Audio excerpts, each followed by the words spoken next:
La Asociación para la Recuperación de la Memoria Histórica de Palencia organiza unas jornadas sobre cultura y memoria que ha inaugurado el periodista y escritor palentino Isaías Lafuente, con una conferencia titulada Esclavos por la Patria, que es el título de un libro que escribió hace varios años.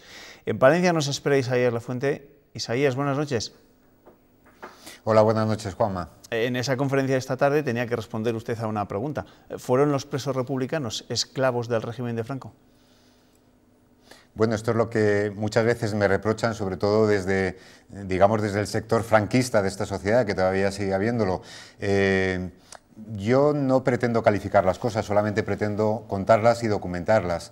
Estos presos que utilizó Franco cobraban en mano 50 céntimos de las 14 pesetas que era el salario normal de la época. Eso es un 3,5%. Yo lo que preguntaría a los que nos están viendo es cómo se considerarían si de repente el sueldo que cobran se ve reducido al 3,5%. Es decir, si un mileurista de hoy cobrase solamente 35 céntimos, 35 euros. Esta era la proporción de lo que se pagaba a estos presos. Así que yo creo que esa cantidad que recibían y después su propia condición, estaban en la cárcel sin tener que estar en la cárcel, yo creo que los convierte en esclavos del franquismo, sin duda. ¿Fueron esclavos los que construyeron, los que levantaron el Valle de los Caídos, que está ahora tan de moda? Sí, en el Valle de los Caídos hubo 3 destacamentos de penitenciarios que utilizaron estos presos republicanos en condiciones de esclavitud. 3 destacamentos que se ocuparon de construir el monasterio, la cripta y la carretera. Fueron destacamentos de 500 hombres que estuvieron trabajando allí durante 8 años.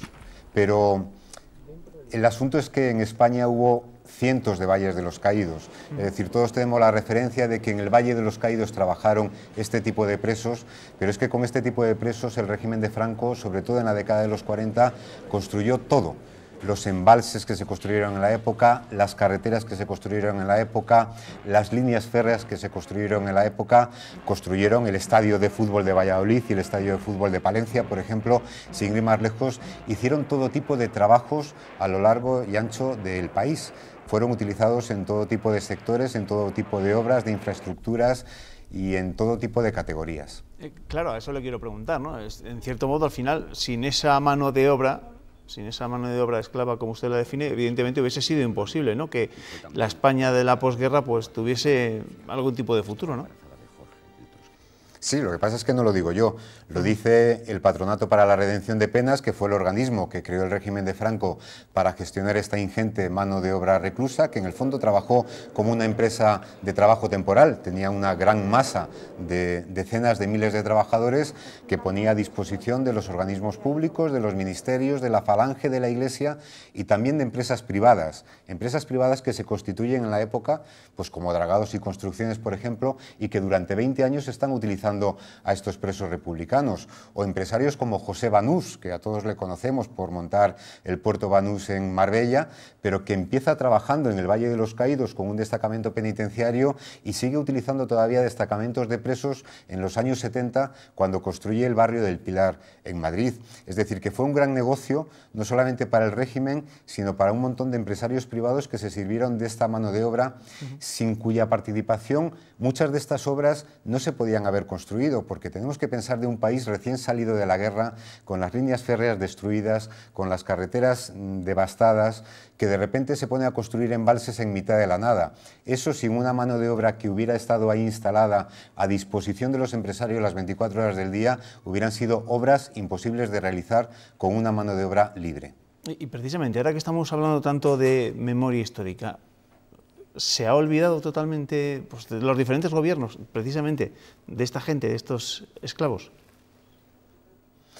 Bueno, tenemos bastantes fallos de memoria, ¿no?, con respecto a lo que pasó en la guerra y en la posguerra y durante la dictadura de Franco, pero esta esquina, que es, digamos, una esquina menos conocida de la represión, yo creo que es la más maltratada de todas. De hecho, por ejemplo, la Ley de Memoria Histórica sí que reconoce el trabajo de estos presos y se compromete a elaborar un mapa con todas las obras en las que participaron, y ese mapa todavía está sin comenzar. El mapa de las fosas se ha realizado, ha estado paralizado durante los 6 mis últimos años, pero digamos tenemos un cierto mapa en donde están las fosas en los que están enterrados todavía 100.000 compatriotas nuestros, pero sin embargo el mapa de las obras en las que trabajaron estos esclavos todavía está sin realizar y hay documentación suficiente, no solamente la que aporto yo en mi libro, hay un montón de estudios monográficos parciales sobre la construcción del canal del Guadalquivir, llamado el Canal de los Presos, sobre la construcción de otras obras en las que participaron estos presos, es decir, hay material suficiente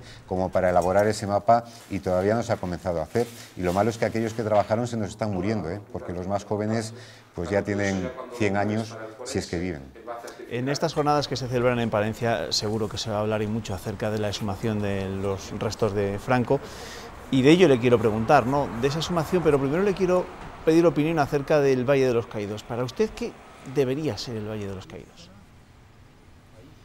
Bueno, lo que no debería ser es la tumba de Franco. Es decir, yo creo que lo primero que hay que hacer es exhumar a Franco del Valle de los Caídos porque no tenía que estar ahí, en principio, porque es un señor que no cayó en la guerra, que digamos era el espíritu, ¿no?, con el que Franco construyó el monumento, y en segundo lugar porque es un absoluto contradios que el dictador esté enterrado en el altar mayor de una basílica cristiana junto a sus víctimas. Esto no sucedió en la Italia de Mussolini, no sucedió en la Alemania de Hitler, pero es que tampoco ha sucedido en las dictaduras más recientes latinoamericanas, por ejemplo. Con Chile, con Pinochet, no sucedió con los dictadores de la dictadura argentina como Videla, que está enterrado en una tumba que no tiene ni siquiera nombre, ¿no? Entonces, lo primero que hay que hacer es sacar a Franco del Valle de los Caídos. Hay mucha gente que dice, bueno, ¿y por qué sacarlo ahora? Y yo creo que es una pregunta equivocada porque la pregunta real que tenemos que hacernos es por qué no se ha hecho en 43 años. Y una vez que saquemos a Franco del Valle de los Caídos, podemos discutir qué hacer con este monumento, ¿no? Hay gente que cree que hay que dinamitarlo, hay gente que cree, pues como Peridis, por ejemplo, que es de nuestra tierra, que propuso una idea muy romántica, que es sencillamente cerrarlo y dejar que la naturaleza se lo vaya comiendo. Y hay otra gente que pensamos que se puede resignificar y convertir en un centro de la memoria, en donde realmente pues contemos a las generaciones que por fortuna no vivieron ni la guerra ni la dictadura, qué es lo que fue la guerra civil y qué es lo que fue la dictadura de Franco. Yo creo que eso es lo que habría que hacer, pero en todo caso todo es discutible, salvo que Franco nunca debió ser enterrado ahí y no puede seguir enterrado ahí por una democracia 43 años después. ¿Y qué creéis, Isaías Lafuente, que va a ocurrir con los restos del dictador, definitivamente? Bueno, yo lo que espero es que la legislatura dure el tiempo suficiente como para que se pueda proceder a la exhumación, porque el decreto que da vía libre a la exhumación contempla el plazo de 1 año. Espero que no haya elecciones generales de aquí a 1 año y que todo esto decaiga y que el siguiente gobierno no asuma el compromiso, que no es un compromiso solamente del gobierno actual, sino que es un compromiso del Congreso de los Diputados.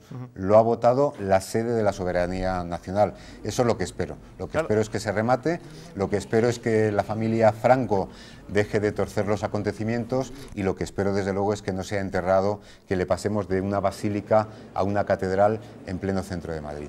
Claro, ¿y cómo se puede evitar esa situación? Porque es verdad de lo que estamos hablando ahora, que estamos hablando más que de la exhumación, de la futura inhumación, ¿no?, de esos restos. Al final todo va a depender de la Iglesia. Bueno, la Iglesia tiene algo que decir y la Iglesia lo que ha dicho es que, bueno, como la familia tiene un panteón, la familia puede enterrar allí a quien quiera. Pero, hombre, yo creo que Franco es una excepción. Fue una excepción en la historia y ha de ser también una excepción en el presente. Y yo creo que la Iglesia tiene mecanismos suficientes como para impedir que finalmente se produzca la inhumación ahí. Y yo creo que si no, el Gobierno puede tener un plan B acogiéndose a la Ley de Memoria Histórica, que precisamente lo que pretende es que no haya monumentos de exaltación al franquismo y lógicamente no podemos convertir la Almudena en estos momentos en un monumento de exaltación al dictador. Entonces espero que se encuentren los mecanismos necesarios para impedir esto. Por cierto, hablando de memoria histórica, no sé si le ha sorprendido que en el caso de Castilla y León, ¿no?, un gobierno del Partido Popular sea de los primeros en poner en marcha su propio proyecto de memoria histórica democrática. Bueno, lo que me sorprende es lo contrario. Lo que me sorprende es que el Partido Popular a nivel nacional tenga un presidente que diga que es de carcas buscar la tumba de los abuelos, que me parece de una indignidad tremenda. Es decir, yo creo que cualquier ser humano tiene derecho a ser enterrado de una manera digna y parece mentira que alguien que aspira a gobernar en un país democrático diga que el asunto de exhumar a los miles de abuelos que tenemos en las cunetas pues sea una cosa de carcas. Esto sí que es lo que me sorprende. A mí que el Partido Popular en Castilla y León quiera afrontar de verdad y con valentía el asunto de la memoria, pues me parece que es lo razonable en un país democrático. ¿Dejará este asunto de ser motivo de disputa política algún día en nuestro país o no? Bueno, cuando cerremos todas las heridas. Es que hay gente empeñada en que cada vez que hablamos de memoria parece que estamos pretendiendo reabrir heridas que están cerradas y lo que pretendemos es sencillamente lo contrario, es cerrar heridas que permanecen abiertas. Tener a 100.000 españoles enterrados en cunetas, pues me parece que es una herida que está abierta y hasta que no los desenterremos y no los enterremos dignamente, pues me parece que esa herida no se cerrará. Y yo creo que cuando se cierre esa herida, cuando se cierre la herida de exhumar a Franco del Valle de los Caídos, cuando se cierre la herida de tener todavía calles y edificios públicos que están honrando a los jefes de la dictadura franquista, pues yo creo que ya tendremos la posibilidad de mirar al futuro, pero siempre recordando lo que pasó, porque yo creo que la historia hay que vivirla pues como se conduce un coche, desde luego con la mirada puesta al frente, que es lo más importante, pero también con los retrovisores bien situados, porque hay veces que la historia nos sobrepasa por la espalda y estamos viendo ejemplos no solamente en la Unión Europea, sino también en Estados Unidos, en Brasil, como bueno, pues hay una pulsión de extrema derecha totalitaria que sale cuando menos te lo esperas. Y espero que España, que de momento esto lo tiene contenido, lo siga teniendo contenido, pero cerrando definitivamente las heridas que aún permanecen abiertas. Y en cuestión de memoria histórica y de cerrar heridas, ¿en qué modelo cree Isaías Lafuente que nos debemos fijar? Es decir, hay países que han sufrido pues lo que hemos sufrido nosotros también, ¿no? Que han padecido guerras y que han tenido que sufrir dictaduras durante muchos años. ¿Dónde nos tenemos que fijar sobre todo?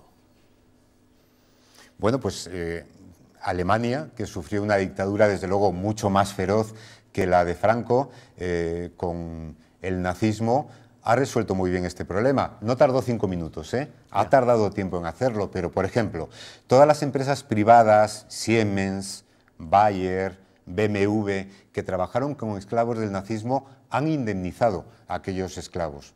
Por ejemplo, aquí cuando se habla de declarar ilegales aquellos procesos contra los presos republicanos, siempre se pone pegas. Alemania lo ha hecho. Alemania ha declarado nulos todos los juicios que se hicieron en la época del nazismo. Alemania ha cerrado, creo, bastante bien, digamos, la deuda que tenía con aquellos que sufrieron y que padecieron el nazismo. Tanto que la apología del nazismo es un delito en Alemania. Sin embargo, aquí hacer apología del franquismo pasa de puntillas. Hemos tenido hace poco, con la exhumación de Franco, un manifiesto firmado por cientos de militares que han mandado tropas durante la democracia defendiendo el golpe de Franco y el régimen dictatorial de Franco. No les ha pasado absolutamente nada, entre otras cosas porque en España la apología del franquismo no es delito, en Alemania sí que lo es. Así que, puestos a buscar espejos, yo creo que en Alemania tenemos un buen espejo en el que mirarnos. Hemos hablado con Isaías Lafuente de esa conferencia que ha pronunciado esta tarde en Palencia sobre su libro Esclavos por la Patria, pero quiero preguntarle por otro asunto, no tiene nada que ver, pero forma parte también de su jurisdicción, ¿no? Y aprovechando que usted vigila a diario el estado de salud de nuestro idioma, quiero preguntarle por una noticia que no sé si le habrá sorprendido. Y le leo el titular del diario El País. La epidemia de las faltas de ortografía llega hasta la universidad. ¿Le sorprende? Me sorprende. Y creo que es un gran fracaso del sistema. Desde luego es un fracaso individual, de quien después de pasar 18 años estudiando en el sistema obligatorio y en el bachillerato y pasar otros 5 o 6 años en la universidad, todavía comete faltas de ortografía. Desde luego ese es un fracaso individual, pero también es un fracaso del sistema, ¿no? Yo creo que nos lo tenemos que mirar muy en serio, porque algo sin duda está fallando. Es verdad que la lengua está en constante evolución, es verdad que nosotros que trabajamos con esta herramienta, que es una herramienta maravillosa, constantemente nos equivocamos, ¿no? Yo siempre digo que yo me lesiono mucho menos que Messi porque Messi juega más que yo a fútbol, pero sin embargo yo me equivoco seguramente hablando más que Messi porque yo estoy constantemente manejando las palabras. Y es verdad que a veces la rapidez, la inmediatez, el fiarnos de los autocorrectores que no siempre nos ayudan, la falta en las empresas de elementos de vigilancia antes de que la palabra llegue finalmente a las ondas o a las pantallas, todo eso está pasando, ¿no? Pero desde luego que un universitario, al hacer una oposición, cometa faltas de ortografía, ese es un fracaso individual y es un fracaso del sistema educativo. Habrá que mirar qué es lo que está fallando para intentar corregirlo. Pues se lo quería preguntar a usted, que se encarga a diario en la cadena SER de vigilar por el idioma, y también, evidentemente, a un periodista que ha sido premio Miguel Delibes en un galardón que se cuida precisamente eso, ¿no?, el uso del lenguaje. Gracias, Isaías Lafuente. Es que tenemos una herramienta maravillosa que tenemos que cuidar, ¿eh? Y hubo un montón de seres muy parecidos a nosotros que vivieron en este planeta durante millones de años y que vivieron, crecieron y murieron sin poder pronunciar una palabra. Así que tenemos el derecho de utilizar las palabras, incluso de modificarlas, pero tenemos el deber de cuidarlas. Y yo creo que quienes hablamos en los medios de comunicación especialmente. Pues cuidémosla. Gracias, Isaías Lafuente. Nada, muchísimas gracias a ti. Gracias y buenas noches. Con esta entrevista ya les tenemos que decir adiós. Ya saben que ahora llega Cristina López de Val con toda la información meteorológica y que desde las 7:30 de la mañana Antonio José Renedo nos va a contar cómo se despierta este martes Castilla y León. Gracias. Que descansen.